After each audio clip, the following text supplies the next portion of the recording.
In this final section, we'll be reviewing the key concepts of systems thinking and how they can be applied to the real world.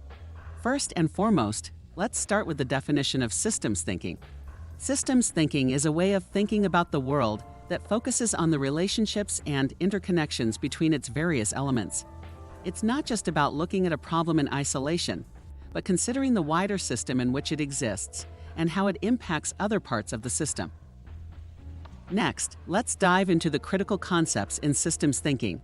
We've talked about interdependence, which is the idea that everything in a system is connected and that changes in one part of the system can have ripple effects throughout the entire system.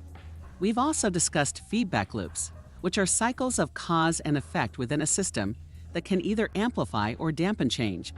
And finally, we explored the concept of emergent behavior, which is the idea that the behavior of a system as a whole can be different from the behavior of its individual parts. Now, let's compare systems thinking with reductionist thinking. Reductionist thinking is the traditional, linear way of problem solving that focuses on breaking things down into smaller and smaller parts. Systems thinking, on the other hand, looks at the big picture and considers the relationships between the different parts of a system. By using systems thinking, we can gain a deeper understanding of complex problems and develop more effective solutions. We've also touched on the various applications of systems thinking, from business to government to nonprofit organizations. By using systems thinking, organizations can improve their problem-solving skills, enhance communication, and increase creativity.